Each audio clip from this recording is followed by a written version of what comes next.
Aló, buenas noches, estimados. Ya veo conectados a varios de ustedes, entonces vamos a dar inicio. Primero, pues dando la bienvenida a, a nuestro primer módulo, a todos los cursantes, agradecerles por la paciencia infinita, pues, que han tenido durante estos meses.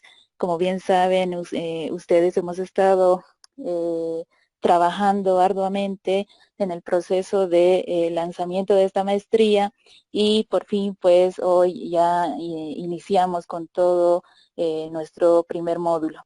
Eh, Agradecerles además por el apoyo que nos han brindado y por la confianza que tienen en nuestra universidad, la Universidad Mayor de San Andrés, que nos ha dado la oportunidad también de lanzar esta primera versión de a nivel nacional, como bien saben, de la maestría en neuropsicología clínica, y ustedes serán pues los primeros maestrantes a nivel nacional.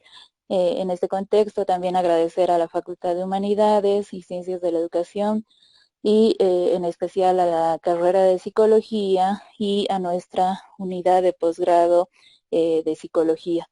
A nombre pues del coordinador general del posgrado, el magíster Marco Salazar, queremos darles la bienvenida formalmente y a nombre mío como coordinadora académica poder también darles un cordial saludo, una bienvenida muy afectuosa, muy calurosa y pues iniciar este módulo con mucha alegría, mucho entusiasmo y con muchas expectativas. Bueno, pues no quiero alargarme mucho más, voy a dar paso a la clase de este primer módulo, a esta primera unidad que está a cargo pues de uno de nuestros docentes más más preparados, más esperados también por nuestra maestría. Él es el magíster Marcelo Pacheco. Él pues posee una maestría en neurociencias cognitivas y psicosociedad con enfoque en construcción de paz. Esto por la Universidad de Durham en el Reino Unido de Gran Bretaña. Además, posee una especialidad en ciencias corporales y psicomotricidad por la Organización Internacional de Psicomotricidad y Relajación. Esto con sede pues en París, Francia. Él es profesor universitario con 13 años de experiencia continua en varias universidades del sistema y tenemos el privilegio también de contar con su docencia en la Universidad Mayor de San Andrés, en la carrera de psicología, tanto para pregrados como para posgrados dentro de la carrera. Él también es parte del equipo de docentes investigadores del Instituto de Interacción e Investigación y Posgrado en Psicología, además de ser uno de los primeros psicólogos pues, en obtener la beca Chevening de estudios de maestría en el Reino Unido. Entonces, queremos darle pues esta bienvenida y obviamente es un honor para nosotros poder contar con su presencia como docente para este módulo inicial. Entonces, muchas gracias, Magíster Pacheco, y vamos a dar paso pues al inicio de este módulo. Muy buenas noches a todos los participantes. Estimado Yaciara, gracias por tu presentación y yo hago extensivas las gracias a ti porque tú eres la que ha proyectado la maestría, eres la que ha tenido la visión, la fuerza y el compromiso necesario para poder abrirla. Ya es algo muy importante, es la primera maestría de este tipo en nuestra carrera, me parece que en toda la historia. Y es un hito, es un gran hito para todos los que estamos participando, tanto desde el grupo de docentes como el grupo de estudiantes. Y por lo tanto, el compromiso es altísimo y además la posibilidad de rendir siempre al tope de la propia capacidad es desafiante y además gratificante. Entonces, muchísimas gracias a ti por haberle puesto el hombro a este proyecto, más allá de haberlo diseñado, que también ha sido una tarea intelectual muy fuerte, el haber insistido en su aprobación, lo cual nos da trabajo a todos los que estamos en el posgrado, creando riqueza y incrementando el neurocapital humano. Entonces, Estimados participantes, muy buenas noches. Soy Marcelo Pablo Pacheco Camacho, soy el profesor del primer módulo en la maestría en neuropsicología clínica de nuestra universidad, la Universidad Mayor de San Andrés.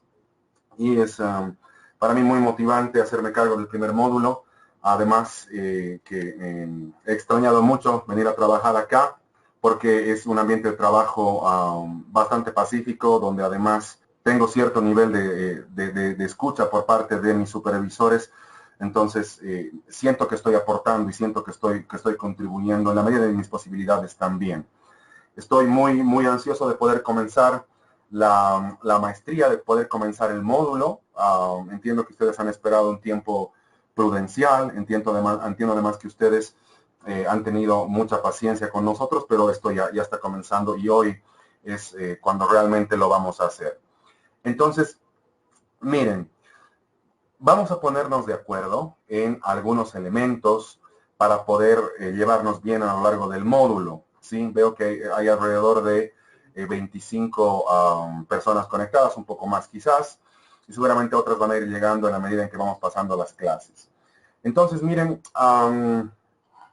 nos ponemos de acuerdo en las reglas, queridos participantes, y luego voy a ampliar un poco la muy buena fe, la buena fe de presentación que ha hecho Yaciara con respecto a mí. Miren, vamos a ponernos de acuerdo en algo. Por las condiciones en las cuales yo estoy en este momento acá, dando clases, la oficina es muy cómoda, pero relativamente pequeña. Entonces les voy a pedir que se comuniquen conmigo, no por audio, sino más bien por el chat de la aplicación que están utilizando ustedes, que es el GoToMeeting.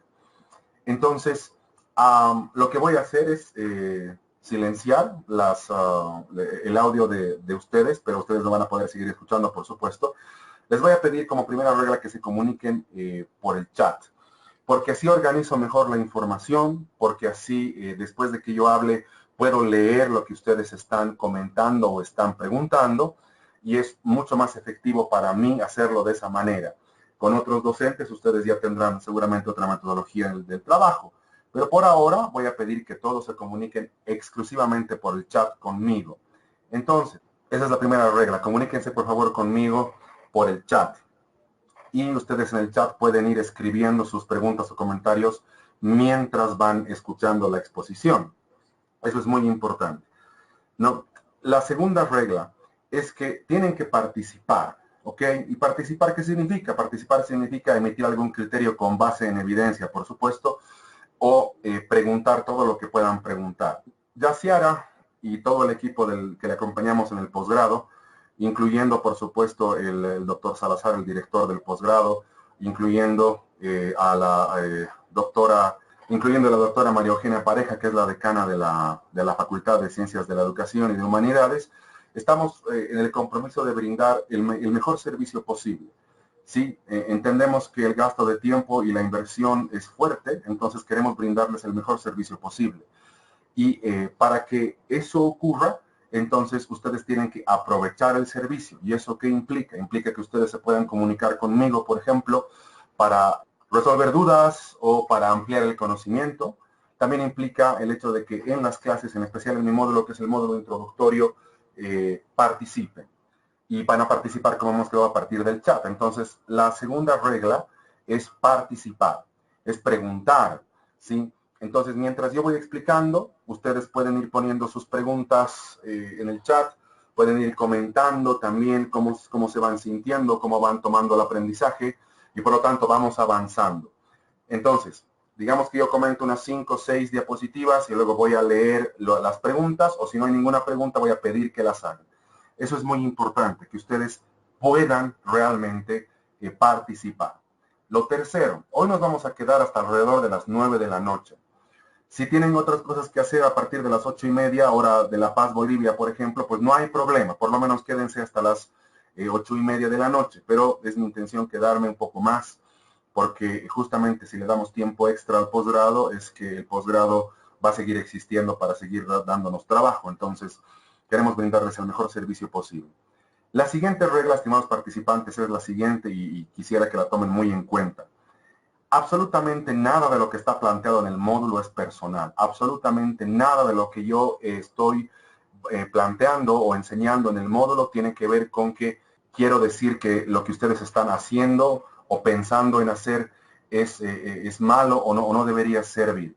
Ustedes deben tomar este discurso mío no solamente como una propuesta, sino también como una estrategia con base en evidencia científica.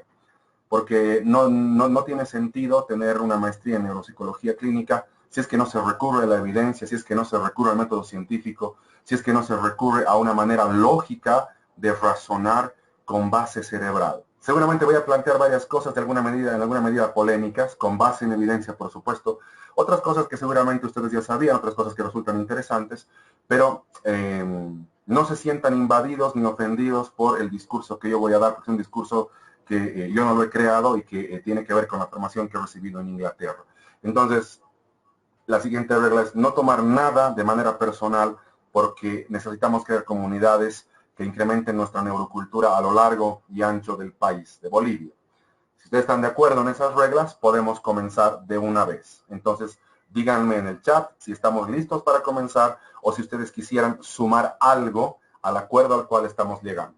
Mi principal actividad laboral es la cooperación alemana. Trabajo para la cooperación alemana en la Fundación GTZ y en los brazos ejecutores de la cooperación alemana, en este caso la Fundación Conrad para la Ciudad de La Paz y para el Alto.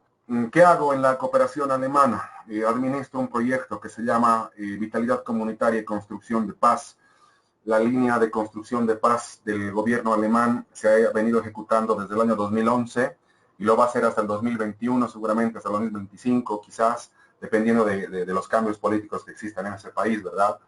Entonces eso es lo que hago. No trabajo para el Estado, no tengo una oficina, digamos, en la administración pública.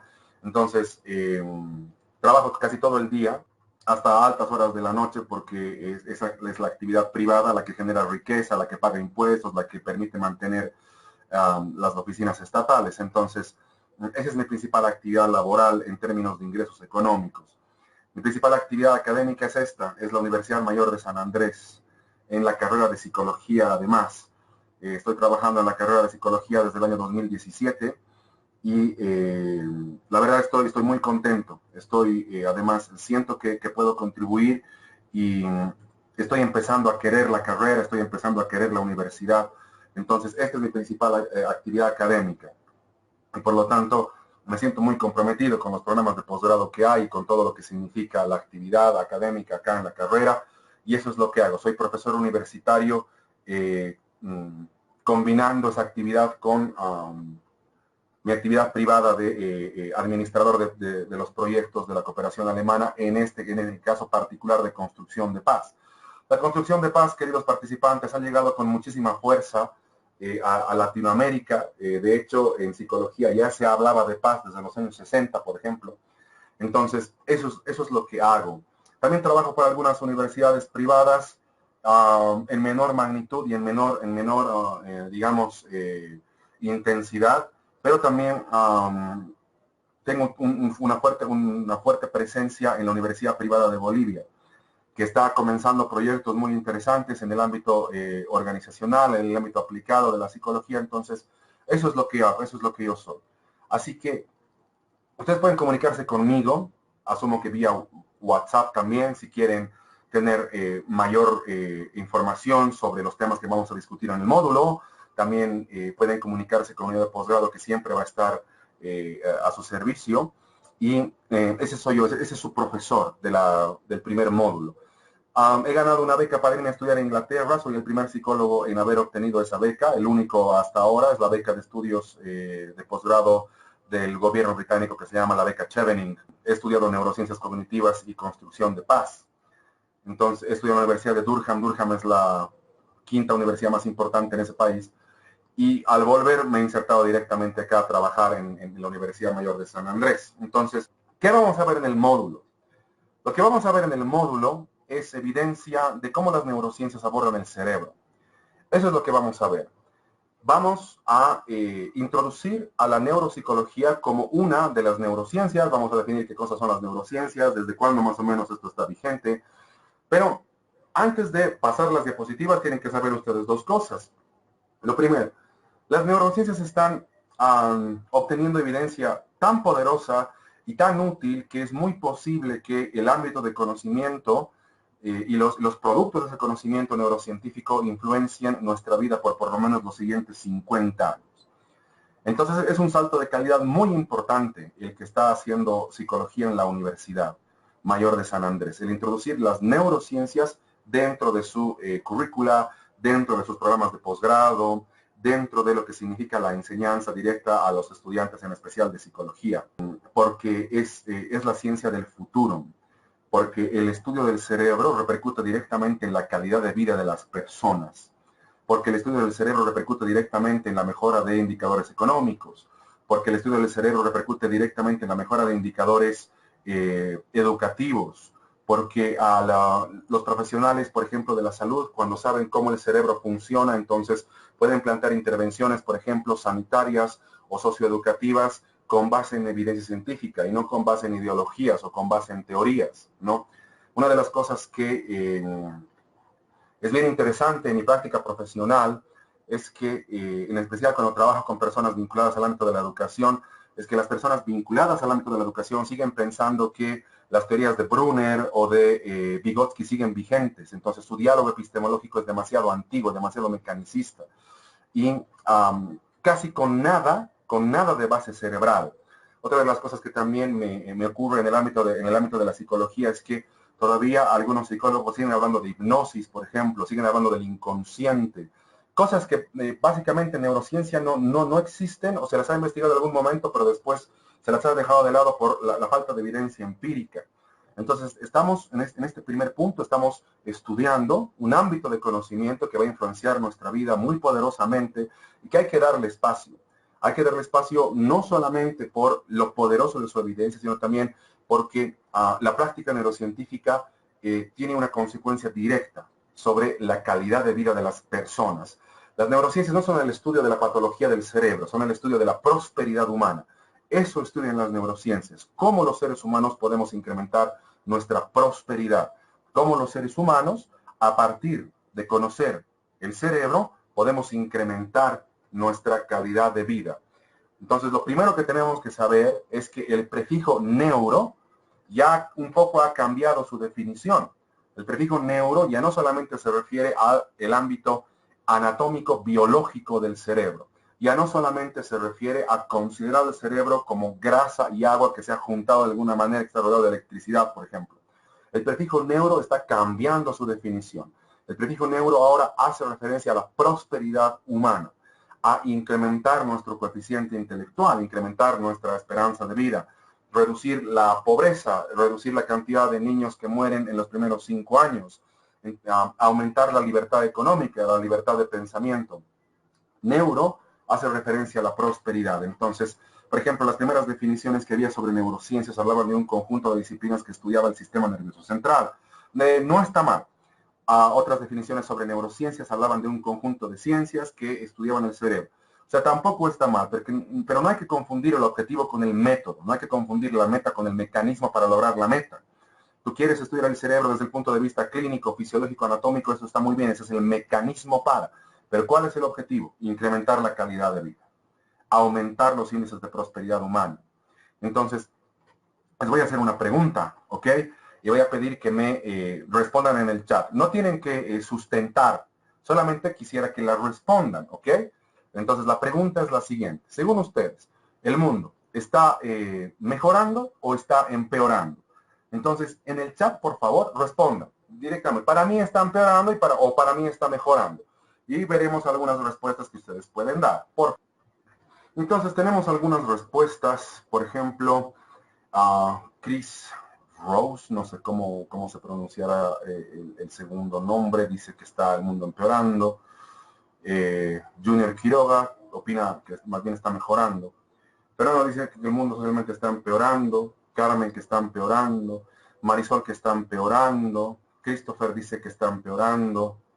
Juan Carlos Torres dice cada vez peor.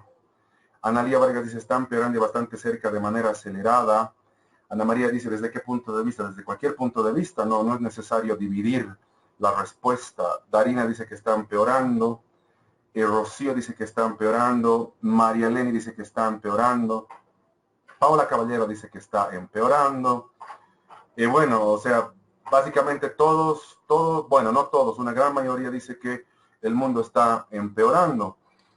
Daniela está ambigua, Daniela Ramos dice está mejorando en algunos ámbitos y empeorando en otros, no.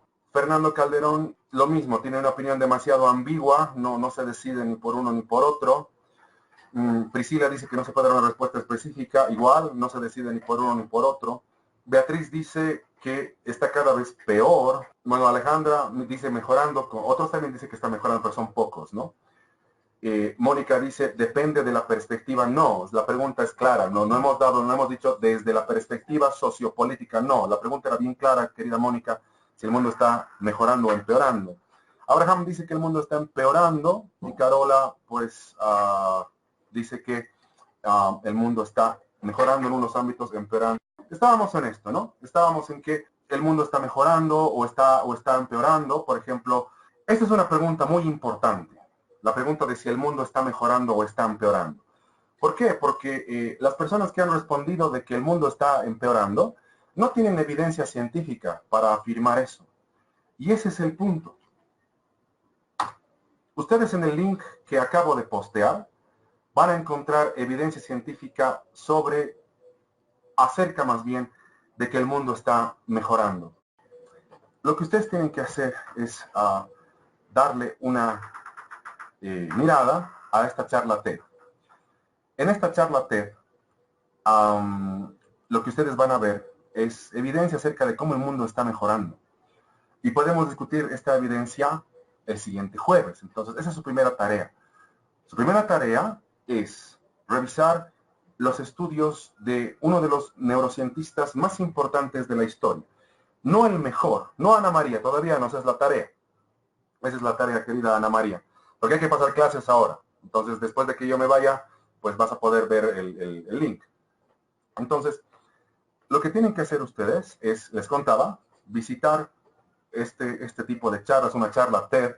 Ustedes saben que en las charlas TED participan los especialistas más reconocidos del mundo y revisar la evidencia de los estudios de Steven Pinker, de estudios que llevan alrededor de, en algunos casos, en algunas áreas 50 años, en otras áreas 100 años, en otras áreas 150 años y en otras áreas hasta incluso 200 años.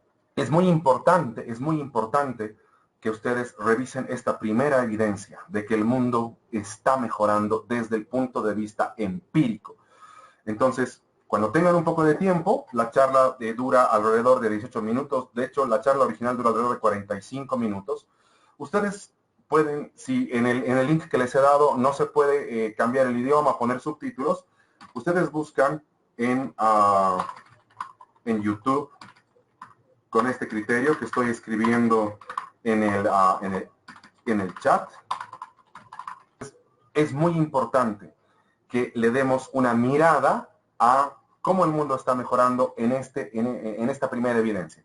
Voy a dar 3 evidencias. Entonces, tenemos la primera evidencia que es de este excelente neurocientífico, como les digo, uno de los neurocientistas más importantes en la historia de la humanidad. Pero que no es el más importante, no el más importante es Jordan Peterson. Pero Pinker, digamos que puede ser el segundo, y la verdad los estudios de Steven Pinker son alucinantes. Entonces, vamos por partes. La segunda evidencia, lo que tienen que buscar también para el jueves, se llama efecto Flynn, que es otra evidencia acerca de que el mundo está mejorando. Como les contaba, seguramente las personas que han respondido que el mundo está empeorando, que estamos dirigiéndonos hacia el apocalipsis y que el mundo se va a destruir, y que además al salir a la calle uno encuentra demasiada violencia y que todo se va a destruir, pues deberían formar una congregación religiosa y emitir ese tipo de criterios ahí. En términos de evidencia científica, el mundo está mejorando, lo está haciendo hace por lo menos 200 años atrás, aunque sí recurrimos a evidencia desde la arqueología cognitiva, que estudia cómo el cerebro ha ido evolucionando a lo largo de 8 millones de años. Parece que la evolución del cerebro es imparable. Parece que la evolución del cerebro no solamente tiene que ver con factores genéticos o de adaptación, tiene que ver con cariño, tiene que ver con amor, tiene que ver con una realidad emocional estimuladora de propiedades neuronales. Entonces, la segunda evidencia es este término que se llama efecto Flynn, que tiene que ver con el coeficiente intelectual, que tiene que ver con el aumento del mismo a lo largo de los años. Eso es lo segundo que van a revisar para el jueves, el efecto Flynn. Y no tienen que tener, digamos, no tienen que escribir un ensayo, no tienen que escribir nada, simplemente revisar en qué consiste y revisar cómo se ha estructurado el efecto Flynn y revisar los seres humanos estamos mejorando desde el punto de vista de la evidencia. Entonces ya tenemos dos evidencias de que los seres humanos están mejorando. Y yo a lo largo de esta exposición, hasta alrededor de las 9 menos cuarto seguramente, 9 en punto, voy a presentar más evidencias acerca de que el mundo está mejorando. Entonces, pues felicidades a los que han opinado que el mundo está mejorando. Entre los cuales, por ejemplo, está Vale Pérez, y seguramente otros más, ¿verdad? Entre los cuales está, por ejemplo, María Soledad Zuleta, entre los cuales está también Alejandra Choque. Ellos dicen que el mundo está mejorando. Gracias por su optimismo. Porque si el mundo no estuviera mejorando, los seres humanos no hubiéramos creado tecnología para ayudar a otras personas que no se pueden ayudar a sí mismas. Si el mundo no estuviera mejorando, entonces la carrera de psicología ofrecería exactamente los mismos posgrados todos los años. Si el mundo no estuviera mejorando, la neuropsicología clínica no hubiera tenido el gran avance y el gran crecimiento que está teniendo, y que vos vas a ser testigo de esa mejora a lo largo de estos 15, 16 meses que vas a hacer la maestría. Entonces, tienen tarea para el jueves, tienen que revisar el efecto Flynn y tienen que ver la charla de Steven Pinker. Así que, pues vamos con todo. Miren, la neurociencia es el estudio de la prosperidad humana, con base en evidencia del cerebro. Como vamos a ver a lo largo de este módulo, un poco hoy día seguramente, el cerebro no es un órgano. El cerebro es un órgano desde el punto de vista anatómico funcional. El cerebro es un órgano si tú lo estudias desde disciplinas mecanicistas o con enfoque poco complejo, ¿no? Me voy a remitir a la afirmación de Karl Popper en su libro La estructura de las revoluciones científicas, que sería una gran referencia bibliográfica para que ustedes puedan consultar y puedan ir avanzando en el estudio de la neuropsicología. Karl Popper en ese libro afirma de que a partir de la caída del muro de Berlín hemos entrado a una nueva época de la humanidad, a una nueva era, en especial en cuanto al conocimiento. No es una idea original de Karl Popper, además es una idea que es más bien más trabajada desde el punto de vista de Alvin Toffler. Toffler más bien realmente ha estructurado toda una propuesta sociofilosófica de por qué estamos en una nueva era. La ha llamado la era de la infotecnología. Pero volviendo a Karl Popper, a Karl Popper, él afirma de que estamos en una época donde nosotros tenemos que empezar a filtrar el conocimiento, ¿sí? Tenemos que empezar a filtrar el conocimiento. Tenemos que empezar a decir qué conocimiento nos puede ayudar a elevar la calidad de vida y qué conocimiento pues simplemente es historia, es epistemología. ¿Cómo nosotros podemos filtrar el conocimiento? Estimada Daniela Ramos, el libro se llama La estructura de las revoluciones científicas. El autor es Karl Popper, un excelente filósofo de la investigación alemán y que ha contribuido en una intensidad muy alta al estudio de las disciplinas humanas. Ana María, yo creo que si lo digo en audio se escucha, ¿no? No creo que sea necesario escribir el libro como si fuera una pizarra. El libro, estimada Ana María, se llama La estructura de las revoluciones científicas, ¿no? Ya van 4 veces que doy el nombre del libro. Entonces, volviendo a la clase, ¿sí? Es muy importante empezar a filtrar el conocimiento, empezar a afirmar qué conocimiento nos puede servir, qué conocimiento es historia. Y Popper, que es un pensamiento también retomado por un gran filósofo latinoamericano que se llama Mario Bunge, Popper afirma de que tenemos 2 filtros. El filtro del pensamiento complejo, eso sí puedo anotar, el filtro del pensamiento complejo y el filtro de las neurociencias. Por cómo yo entiendo a Karl Popper, porque si ustedes cuando lean el libro pueden tener su propia versión, por supuesto, por nada, Ana María. Por cómo yo entiendo a Karl Popper, entonces él sugeriría lo siguiente. Él sugeriría que nosotros, digamos, por decirles, en psicología tenemos un conocimiento, que pueden ser la pirámide de necesidades de Maslow, por ejemplo. Pues por un momento, por un tiempo, ese tipo de conocimiento ha influenciado mucho la educación y el ejercicio laboral de los psicólogos. Hasta que ha llegado la caída del muro de Berlín, entonces veremos si la pirámide de Maslow pasa por esos dos filtros, si pasa por el pensamiento complejo y si pasa por el filtro de las neurociencias.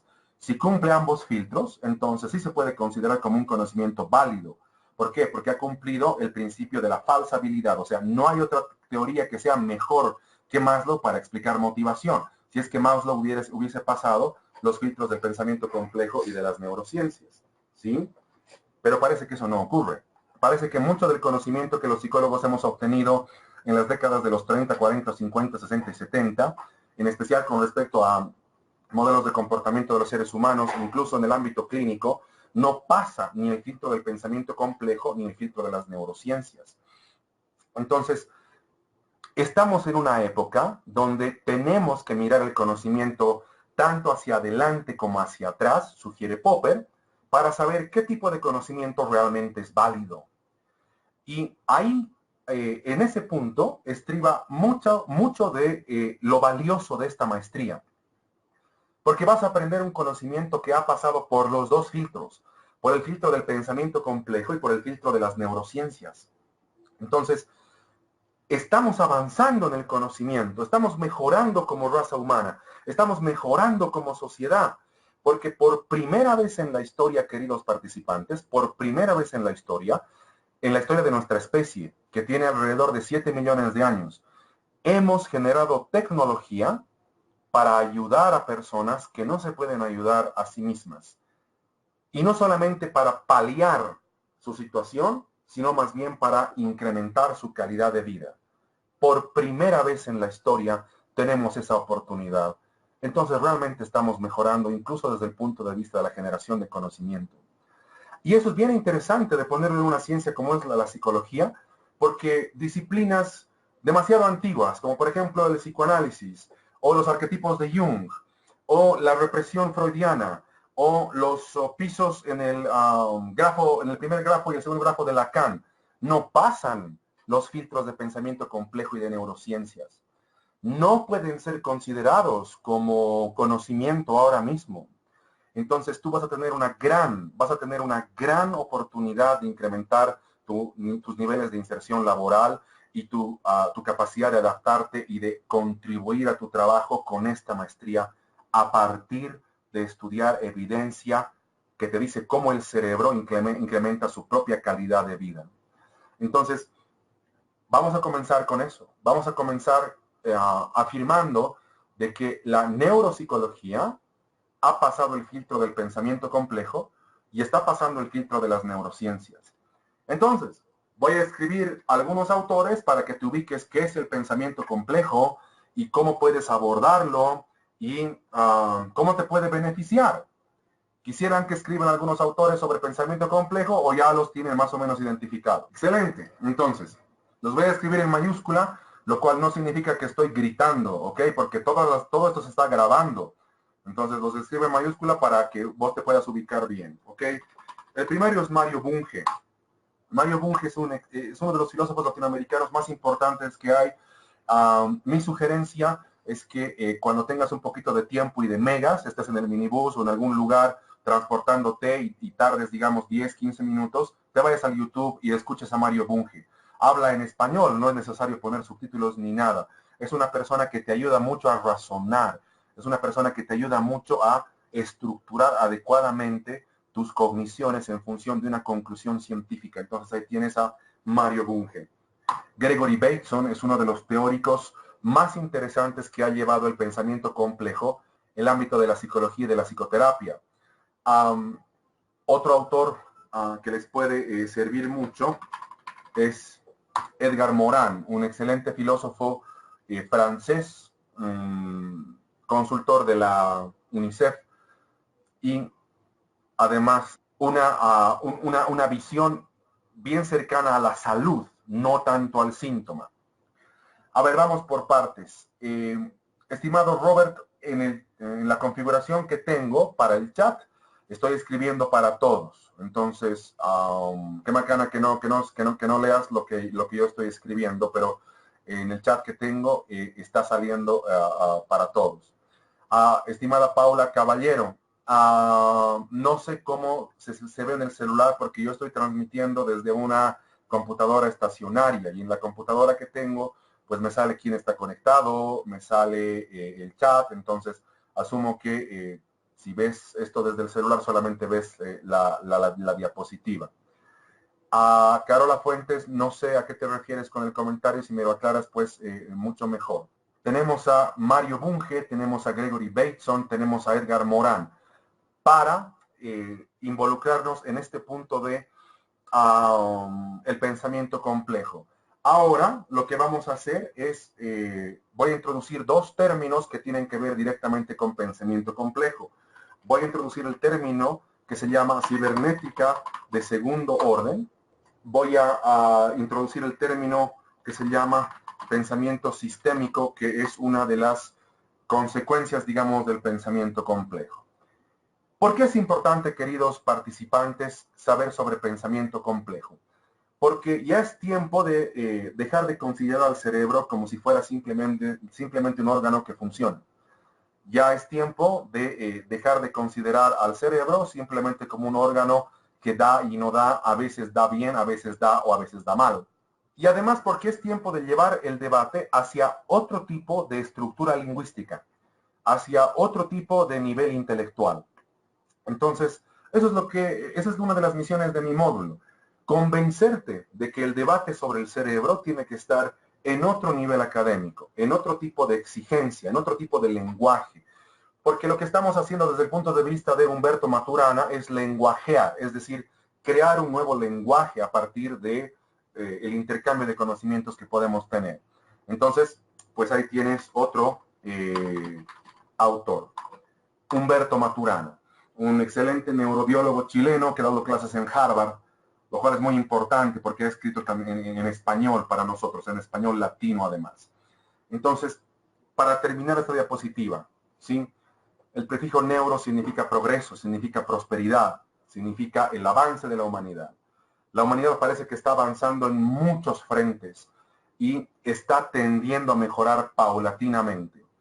Y vamos a aplicar, por lo menos en este módulo, el pensamiento de Karl Popper.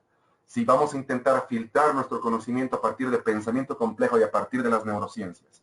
Si lo que conocíamos pasa esos dos filtros, entonces es posible considerarlo como si fuera un conocimiento válido.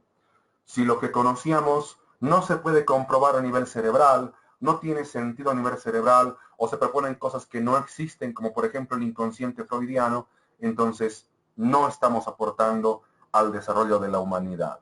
Esa es la propuesta del módulo y tienes autores para poder acercarte al mundo del pensamiento complejo, ¿sí?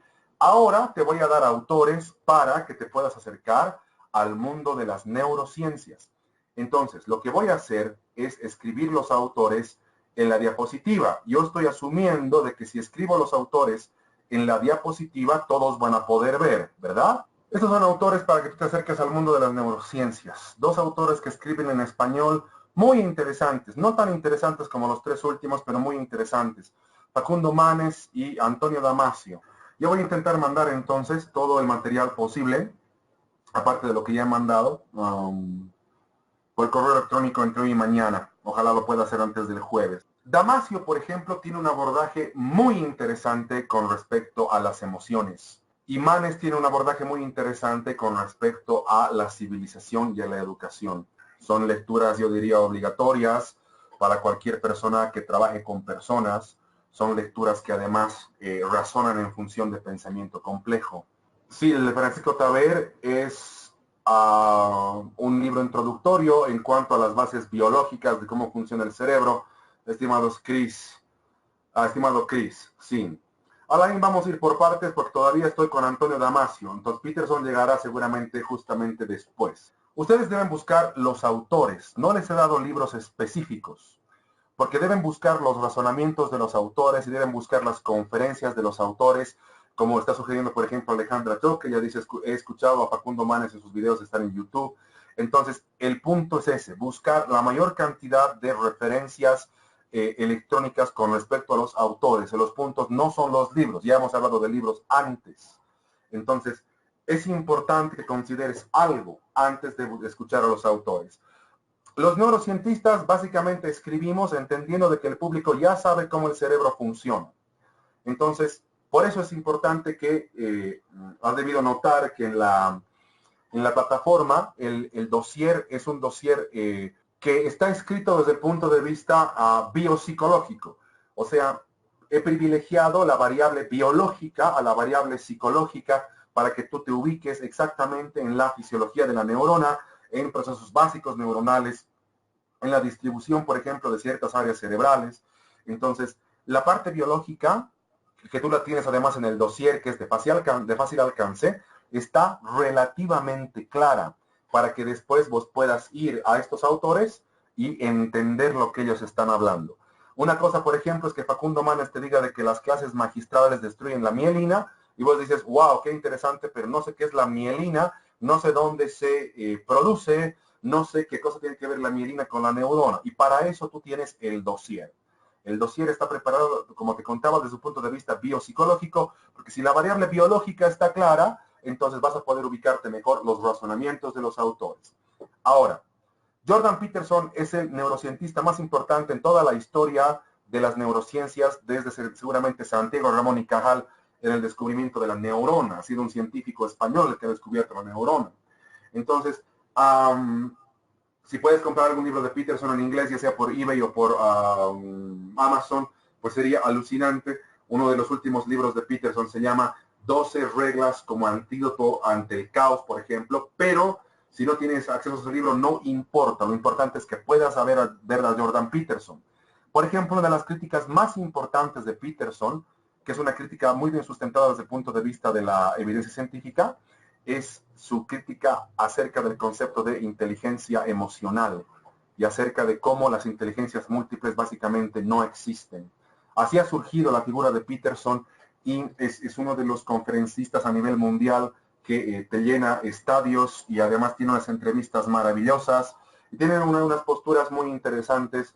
Revisa Peterson cuando tengas tiempo. Yo te aconsejaría comenzar con Facundo Manes y con Antonio Damasio, pero primero una lectura importante y además muy vinculante con el dossier de base biopsicológica. Gazzaniga es un neurocientista que habla de cultura y cerebro. Si quieres aproximarte a reflexiones con respecto a sociedad y cerebro, cultura y cerebro, un buen puente es Gazzaniga. De hecho, Gazzaniga, por ejemplo, introduce un término que se llama neuroética, que lo viene trabajando además desde unos 25 años atrás. La verdad, muy interesante. Gazzaniga también introduce un término que se llama neurocultura, que lo he podido estudiar en mi tesis en Inglaterra. Gazzaniga también introduce un término que lo vas a ver en este módulo que se llama neurocapital humano, porque Gazzaniga lleva todo el conocimiento obtenido en los laboratorios hacia el incremento de la calidad de vida en esos ámbitos, en el ámbito de la cultura. Además, uno de los elementos que Gazzaniga está investigando hace unos años atrás es el rol del cerebro en las decisiones políticas y el rol del cerebro en la administración del Estado. De hecho, por ejemplo, una profesional tarijeña que vive en La Paz está escribiendo algún tipo de ensayo con respecto a calidad de vida cerebral y políticas públicas. Entonces, la estoy asesorando en ese tipo de publicación que ella quiere hacer y una de las bases para nuestros razonamientos es Gazzaniga. Daniel Kahneman es psicólogo, ha ganado el premio Nobel el año 2002. Así es, hay psicólogos que han ganado el premio Nobel, en este caso Kahneman ha ganado el premio Nobel en economía. Así es, los diálogos entre economía y psicología son de hace alrededor de 20, 25 años atrás y eso es muy importante. Como les contaba, por eso es muy importante que las facultades de psicología abran espacio a la neurociencia, porque la neurociencia permite un diálogo con base en evidencia entre distintas disciplinas y hace que la psicología, por ejemplo, sea el centro del razonamiento para abordar al ser humano. Entonces, Kahneman, en el proyecto que hace para ganar el premio Nobel en economía, pues funda una nueva disciplina que se llama neuroeconomía. Los estudios de Kahneman han cambiado bastante desde el año 2002 hasta la fecha, en el sentido de la obtención de evidencias y de razonamientos con respecto al comportamiento económico de los seres humanos. y en el Instituto de Investigación de Interacción y de Posgrado de la carrera de Psicología, este año es el primer año en la historia de esa institución en que va a haber un proyecto de investigación sobre neuroeconomía. Sí, ya no estamos investigando en el instituto sobre alcoholismo, sobre cosas que uno puede entrar al Google y saber. Vamos a investigar en esa institución sobre neuroeconomía. Ese proyecto está a mi cargo. Vamos a investigar patrones de ahorro y tendencia a la posposición de recompensa, y la parte aplicada es la más interesante que viene este siguiente semestre, donde lo que voy a hacer es aplicar la teoría del juego y los dilemas de la teoría del juego para evaluar cuán capaces son las personas de ahorrar y de posponer la recompensa, y mucho del marco teórico que estoy manejando es de Kahneman. Entonces es muy importante que si te interesa la economía, la generación de riqueza, las políticas estatales con respecto, y las políticas públicas con respecto al bienestar económico de las personas, es importante considerar de que los psicólogos ya estamos opinando acerca de eso y lo estamos haciendo con base en neurociencias, en esta excelentísima y noble además campo del conocimiento que se llama neuroeconomía. Entonces ahí tienen sus autores, entre muchísimos otros. El jueves voy a intentar traerles el contacto directo con algunos neurocientistas a partir de su cuenta en Twitter o correo electrónico, para ver cómo más podemos ampliar este tipo de información. Hola, Analia. A ver, vamos por partes. Abner, sí, es muy interesante. Lo de las inteligencias múltiples es una estafa, porque realmente no existe, porque pertenece a un movimiento político que se ha generado en la psicología, estimado Abner, que se llama el movimiento de autoestima, donde se ha intentado decir que las personas somos especiales simplemente por existir, eliminando la meritocracia y sobre todo la importancia del coeficiente intelectual. Entonces, si te interesa, estimado Abner, al final, no al final, antes de la finalización del módulo, pues podemos ver mucha evidencia con respecto a por qué las inteligencias múltiples, la verdad, no existen, y si existieran no son predictor de nada.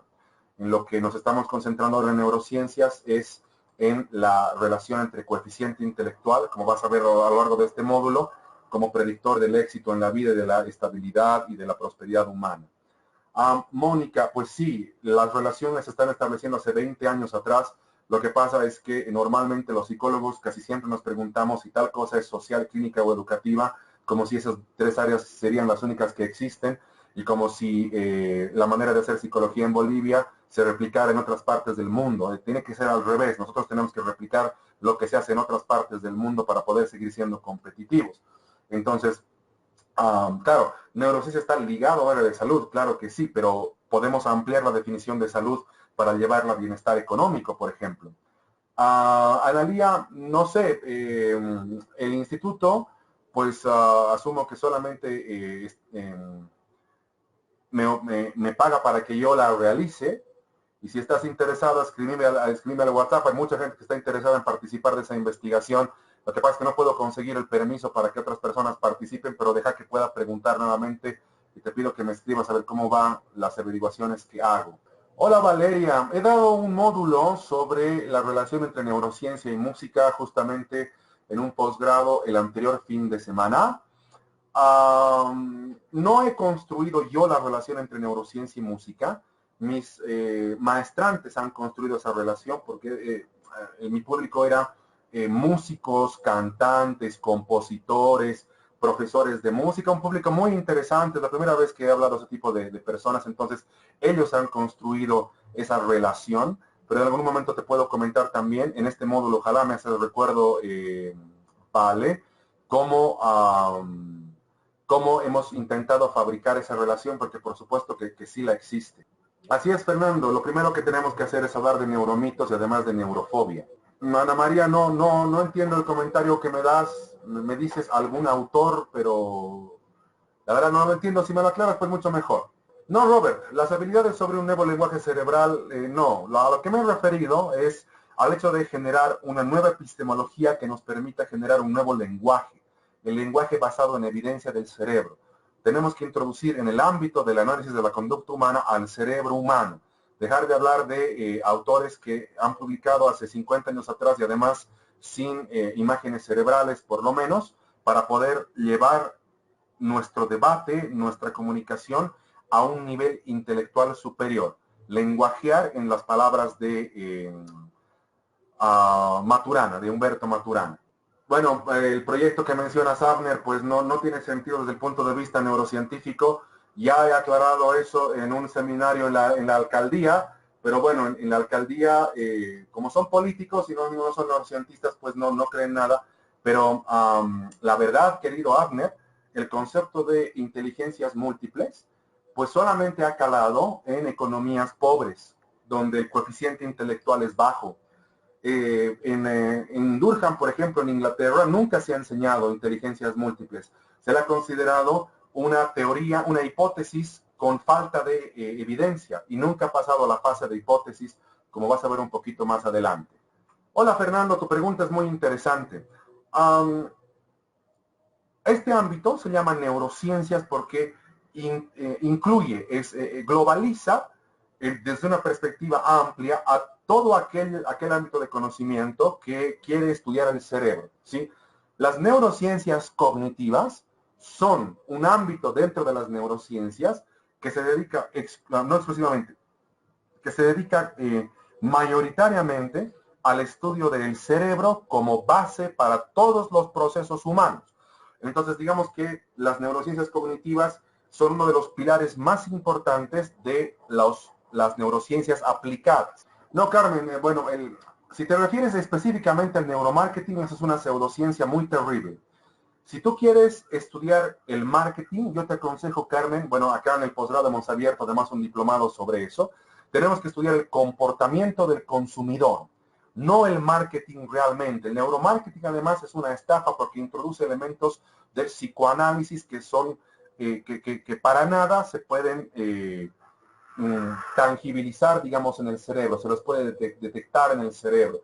Por ejemplo, eso del cerebro reptil o eso de la programación neurolingüística, como vas a ver más adelante, no tiene asidero científico. Pero si te interesa el marketing, que es un interés legítimo, la clave es el comportamiento del consumidor, una visión cognitivo-conductual de cómo la gente compra, de por qué la gente compra, cuál es el proceso de toma de decisión en ese tipo de procesos humanos.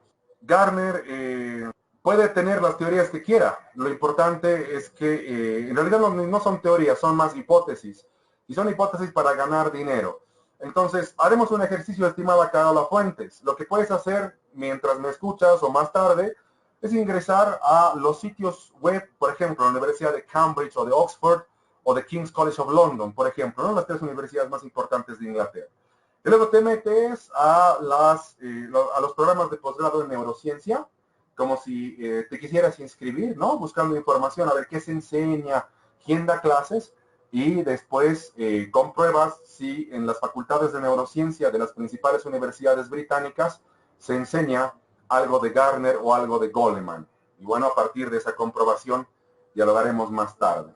No, estimado Juan Carlos, cuando hablo de evidencia me refiero a la definición darwiniana a ver, es una muy buena pregunta, estimado Juan Carlos. La evidencia es la mejor información disponible hoy en día. Entonces, la evidencia en ningún caso nos acerca a la verdad, simplemente nos aleja del error, porque es la mejor información disponible hoy en día. La verdad, vamos a asumir en el módulo que es un constructo filosófico y que puede ser abordado además desde la religión, la verdad.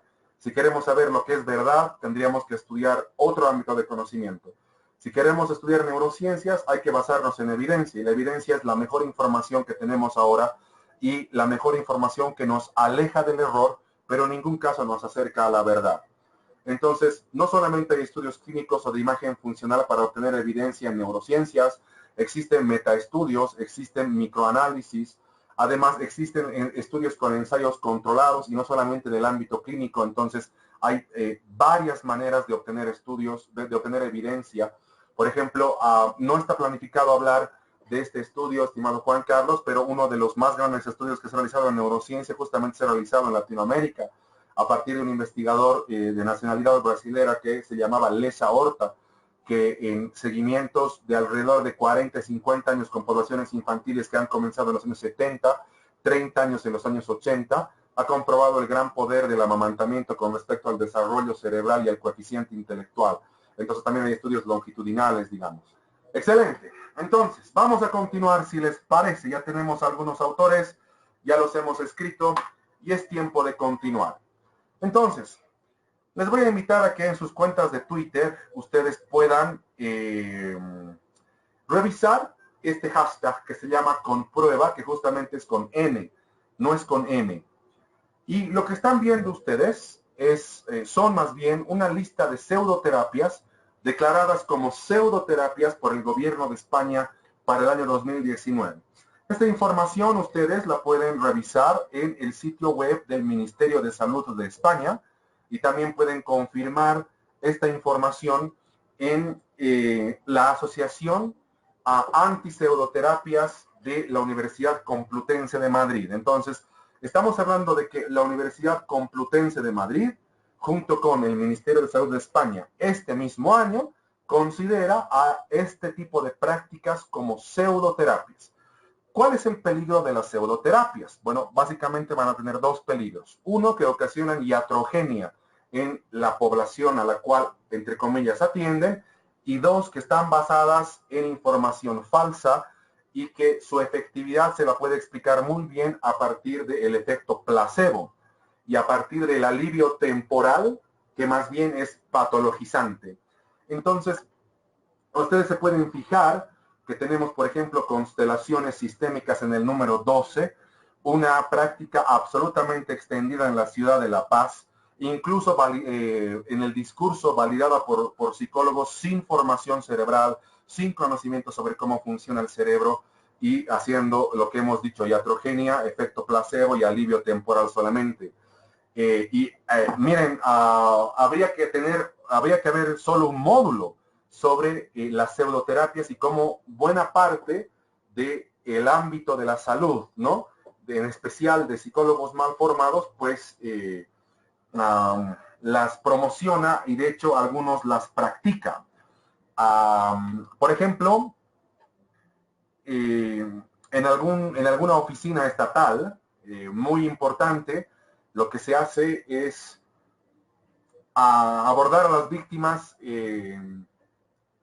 haciendo una especie de práctica basada en números, numerología, así es. Y tienen alrededor de 73, pseudoterapias, además declaradas por el gobierno de España. Entonces, lo que les quiero contar es que una cosa es que yo como profesional opine que tal cosa no tiene evidencia y otra cosa es que una institución como el Ministerio de Educación, de Salud de España o el propio gobierno español o la Complutense de Madrid, pues opinen, ¿no? Entonces, análisis transaccional, por ejemplo, es una técnica que se utiliza en algunas maestrías, pero que parece que es una pseudoterapia, que es la número 1. La hipnosis ericksoniana en el número 32, que está considerada como una pseudoterapia por el gobierno español, porque nunca ha podido pasar de simplemente estrategias de relajación, en especial confirmadas por Jacobson. Entonces, no estamos hablando de hipnosis realmente, estaríamos hablando de simplemente relajación, ¿no? Y masaje de energía, oligoterapia, orinoterapia, etcétera, pues horroroso, ¿sí? Pero no solamente es eso. Desde el punto de vista del gobierno español y desde el punto de vista de la Universidad Complutense de Madrid, estas son posibles pseudoterapias que han entrado en revisión. ¿Por qué han entrado en revisión? Pues porque han propuesto algún tipo de metodología y han obtenido algún tipo de evidencia, entre comillas, hipotética, que podría validar su práctica, pero en el largo plazo. Entonces, no es que están dejando de ser pseudoterapias, es que los promotores de esta lista amarilla están intentando obtener algún tipo de evidencia para validar su práctica y justamente eso es lo que el ámbito científico requiere, que cuando haya una propuesta clínica, esa propuesta clínica esté basada en evidencia y sobre todo nos dé, esa evidencia esté obtenida a partir de un mecanismo, a partir de un método. Entonces, por ahora, esta es la lista de pseudoterapias en revisión, pero el año 2020 algunas de estas pseudoterapias van a volver a la lista de rojo, en rojo, van a volver a la lista anterior, porque seguramente no van a poder conseguir, o si van a poder conseguir evidencia, pues seguirán su proceso para volverse un ámbito terapéutico adecuado. Entonces ahí seguramente ustedes están viendo algunos puntos, algunas listas, perdón, algunos términos en color negro, en negrillas, y de alguna manera parece que han avanzado, pero todavía no han llegado, según el gobierno español, a la categoría de terapia. Y hay que ver además qué tipo de evidencia proponen, pero es importante considerar que existen alrededor de, bueno, más de 100, ¿no? Si vos sumas 66 más 73, más de 100 prácticas que están siendo cuestionadas por su falta de evidencia. Entonces, ustedes han tomado una muy buena decisión en acercarse al mundo de la neuropsicología clínica. Han tomado una muy buena decisión en razonar en función de las variables cerebrales más importantes. Han tomado una buena decisión, además, en intentar construir un nuevo lenguaje, un lenguaje basado en los estudios acerca del cerebro. Así que es muy, muy importante que tengamos una visión crítica con respecto a estos ámbitos del conocimiento. Una visión crítica no necesariamente significa ir en contra, pero sí significa ser lo más objetivos posibles cuando hablamos de luminoterapia, de medicina naturista, de musicoterapia, de pilates, de PNL, de terapia floral, de tai chi, de reiki, etc. Tenemos que tener una visión lo más crítica posible, porque si no tenemos esa visión, ocasionamos iatrogenia en nuestra población, y ese es uno de los efectos más importantes de estas pseudoterapias. Entonces, lo que vamos a hacer nosotros es intentar razonar en función de algo que sí existe, que es el cerebro, y lo que vamos a intentar hacer nosotros es ampliar nuestro conocimiento con respecto a este órgano tan noble que nos ha permitido evolucionar como especie. Entonces, ustedes lo que están viendo acá es una neuroimagen transformada en un archivo animación que te está mostrando el citoesqueleto de las células, ¿sí? Entonces, el citoesqueleto es básicamente la estructura citoplásmica que habita dentro de las células, incluyendo las neuronas. Y dentro del citoplasma ustedes van a encontrar todos los organoides que ayudan a que la célula funcione, aparatos de Golgi, mitocondrias, ribosomas, lisosomas, etcétera, que van a vivir dentro del citoplasma, que es una sustancia gelatinosa, y la principal función del citoplasma es la refrigeración, es decir, la capacidad de poder mantener una temperatura que permita a los organoides trabajar, porque la célula aumenta su temperatura en la medida que va funcionando, en la medida en que sus organoides además van interactuando con proteínas, van descomponiéndolas o van interpretando los mensajes del ARN del núcleo. Entonces lo que ustedes están viendo acá es justamente el citoesqueleto, que es la estructura interior de las células de todo el cuerpo. ¿Y por qué estamos viendo esta imagen? Porque una de las principales leyes que sustenta la vida celular es la ley de intercambio entre el líquido intracelular y el líquido extracelular. ¿Qué noción es la que quiero introducir? De que si las células no intercambian sustancias con su medio exterior, van a morir. Y justamente la diferencia electroquímica entre el líquido intracelular o medio intracelular y el líquido extracelular o medio extracelular, esa diferencia electroquímica, ese intercambio de sustancias eléctricas, de sustancias químicas y de electricidad, es lo que mantiene viva a la célula.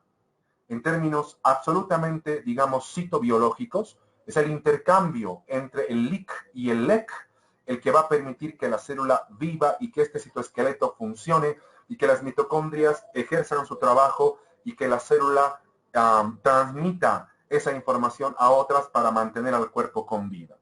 Entonces, si nosotros entendemos de que a nivel biológico, a nivel microbiológico, por ejemplo, la vida de las células está basada en el intercambio, en este caso entre el LIC y el EC, ya tenemos una ley de funcionamiento cerebral.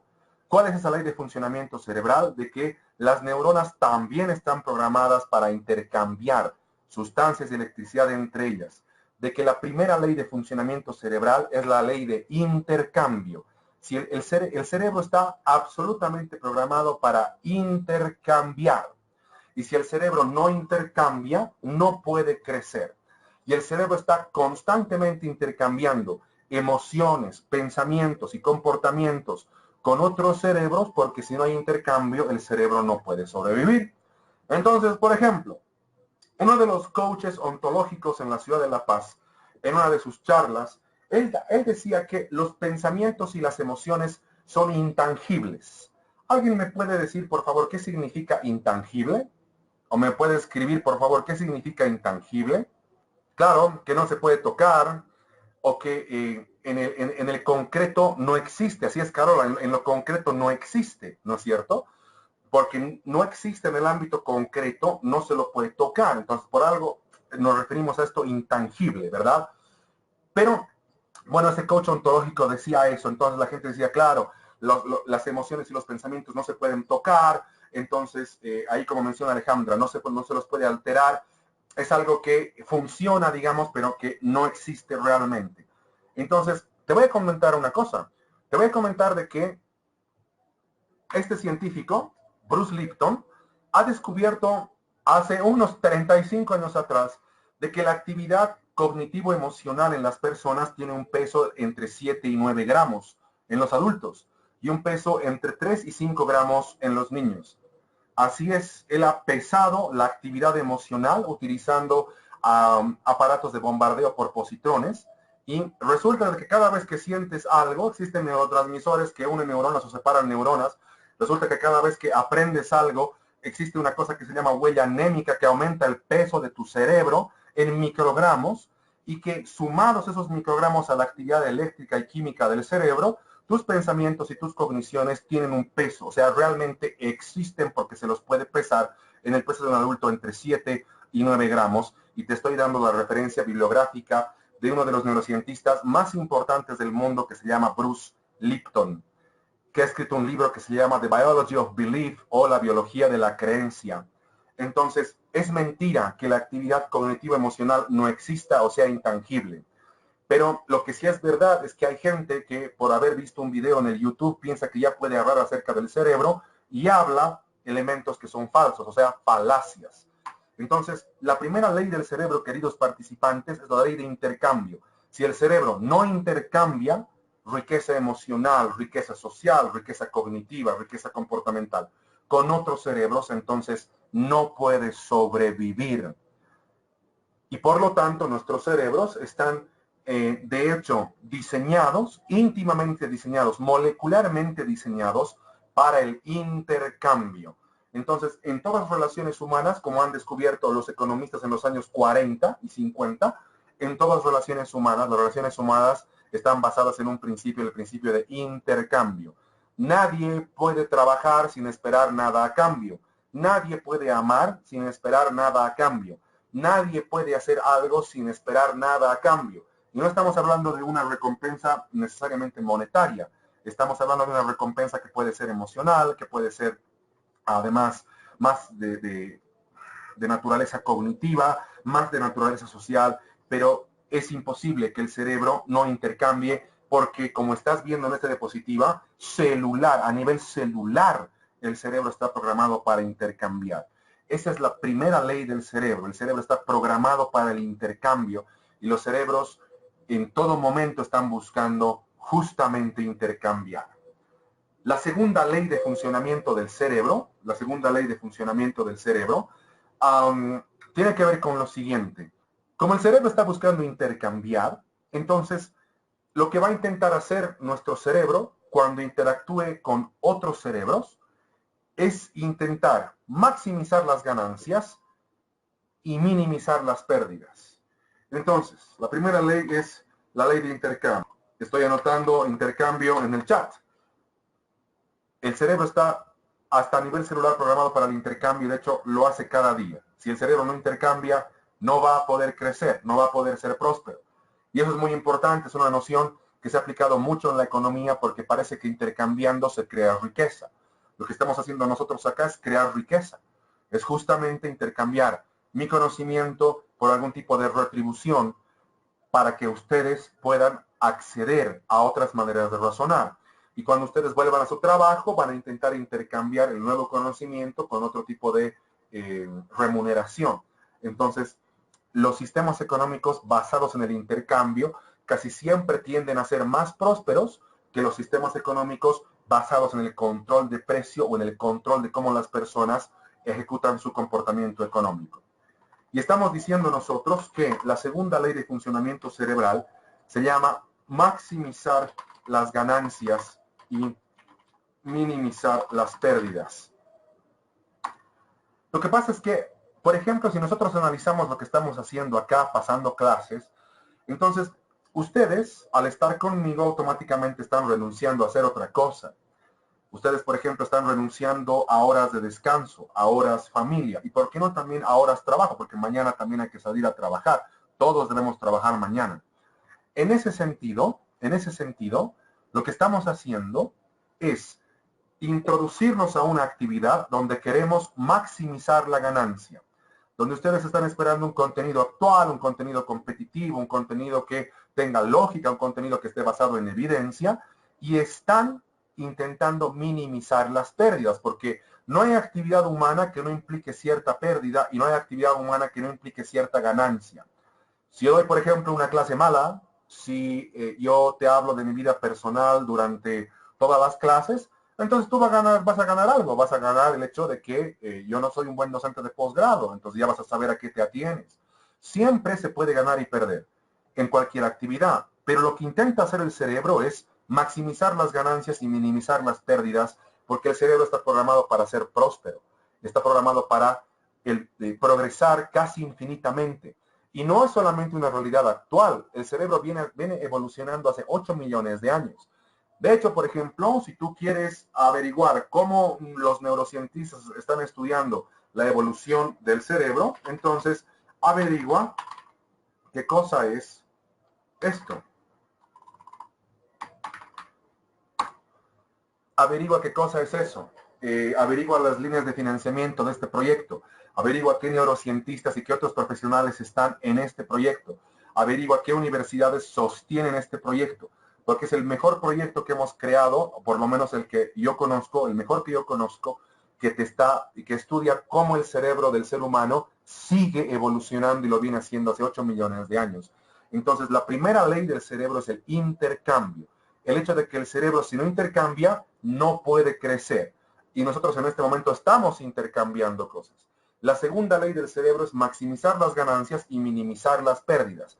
Eso quiere decir de que en cualquier interacción humana, el cerebro va a intentar obtener la mayor cantidad o intensidad de ganancia. Entonces, yo había puesto esta diapositiva, pero hay que entender esta diapositiva en un sentido amplio. En lugar de psicoterapia podemos poner, por ejemplo, neuropsicología. O en lugar de neuropsicología y psicoterapia podemos poner algún ámbito de conocimiento que vos hayas utilizado para ayudar a las personas. Pero yo quiero justificar esta afirmación y lo quiero hacer en los siguientes minutos, ¿sí? Nos concentraremos en las dos últimas líneas, no oraciones, líneas, que dicen que hay una cosa que puede ser el mejor invento del ser humano. Esa cosa puede ser neuropsicología, puede ser psicoterapia o lo que haces vos en el trabajo. Pero nos concentraremos en sustentar las dos últimas líneas. Esto de que hay algo que es el mejor invento del ser humano. ¿Por qué? Porque cuando nosotros hablamos de un ámbito como la neuropsicología o como la psicoterapia, no nos estamos refiriendo exclusivamente al trabajo que se realiza en evaluación en consultorio. Nos estamos refiriendo a un dispositivo tecnológico, en este caso la psicoterapia o la neuropsicología clínica. Nos estamos refiriendo a un dispositivo tecnológico que, como vas a ver en Pinker, ¿verdad? Porque vas a ver ese video para el jueves, por primera vez en la historia de nuestra especie, tenemos la capacidad de ayudar a personas que no pueden ayudarse a sí mismas. Por primera vez en toda la historia de nuestro cerebro, ¿sí?, tenemos la capacidad de poder cuidar de personas que no pueden hacer eso por sí mismas. Entonces, uno de los elementos, yo me dedico a estudiar en la cooperación alemana comportamientos prosociales, es parte de mi trabajo. Dentro de comportamientos prosociales estudio cómo el cerebro evoluciona a partir del altruismo, estudio cómo el cerebro evoluciona a partir de la solidaridad, estudio cómo el cerebro puede progresar a partir de la responsabilidad, de la posposición de recompensa, y estudio cómo el cerebro puede progresar a partir de la compasión.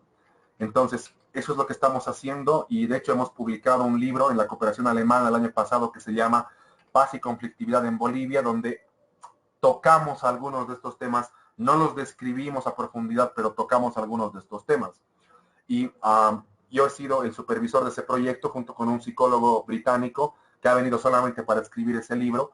Entonces sería muy interesante que ustedes puedan acceder a él, que es además de distribución gratuita, entrando al sitio web de la Fundación Conrad y descargando el PDF. Entonces, les estaba contando que hemos alcanzado un nivel de desarrollo técnico y moral y además intelectual que nos permite cuidar de personas que no pueden cuidar de sí mismas y que nos permite aumentar no solamente su esperanza de vida en términos de años, sino también su calidad de vida en términos de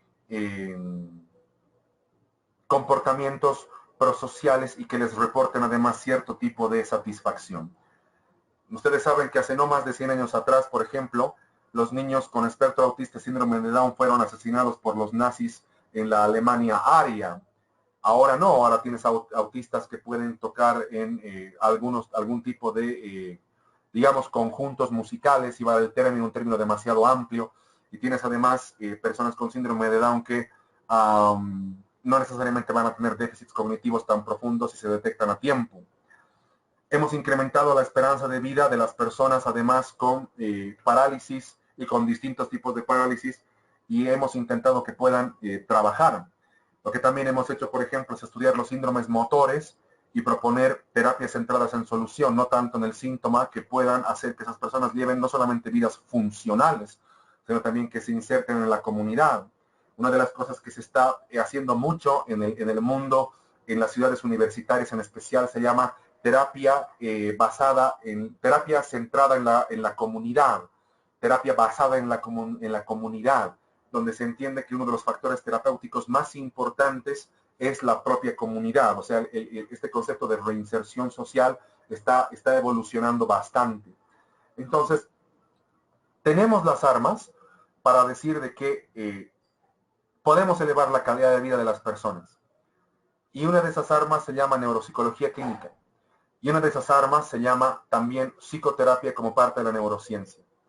Entonces, te quiero contar un experimento y con eso podemos terminar la clase de hoy. Así que quisiera que me sigas en el experimento. El año 2001, como sabes, el 11 de septiembre, pues ha habido este atentado terrorista, el atentado de las Torres Gemelas. Y según las estadísticas del Instituto Brief en Londres, que es una institución formadora de terapeutas y investigadora en neurociencia con alianzas con varias universidades. Según esta institución, pues han sido alrededor de 3.000 muertos, entre directos e indirectos, los que han fallecido en los atentados del 11 de septiembre del año 2001. Pero las personas indirectamente afectadas, familiares, amigos, hijos, jefes, coworkers, etcétera, han alcanzado alrededor de 15.000 personas. 15.000 personas indirectamente afectadas en el ámbito de su salud mental por la pérdida de una persona amada o querida en esos atentados. No solamente han muerto, por supuesto, las personas que se han estrellado en los aviones, sino también han muerto las personas que estaban trabajando, las que estaban alrededor de las torres, los que han muerto aplastadas, los que han muerto asfixiadas, los policías y los bomberos que han ido a ayudar. O sea, parece que han muerto alrededor de 3.000, pero han habido alrededor de 15.000 personas que han sido afectadas. Entonces, lo que hace el brief es estudiar el proceso de crecimiento a partir del trauma de estas personas. Porque parece que para convertirte en psicoterapeuta, no solamente tienes que ser psicólogo, tienes que hacer una formación en términos de posgrado y tener una muy buena capacidad de investigación. El psicoterapeuta no solamente es la persona que recibe a los clientes en su consultorio, esa figura está cambiando por completo. El psicoterapeuta también está muy bien capacitado en la investigación psicológica. Entonces, ¿qué hemos estudiado los psicoterapeutas con esas personas? Hemos estudiado cómo esas personas crecían a partir del trauma. Entonces, en el año 2001, la pregunta todavía estaba vigente. La pregunta era, ¿qué perspectiva terapéutica, qué escuela terapéutica podía darnos los mejores resultados? ¿La escuela psicoanalítica, la escuela humanística o la escuela cognitivo-conductual? Entonces, se han intentado hacer intervenciones con base en esas tres escuelas. Y esas intervenciones han sido supervisadas por la Universidad de Harvard, que unos 5 años atrás ya tenía esa pregunta de cuál de esas tres posturas psicoterapéuticas puede ser la mejor.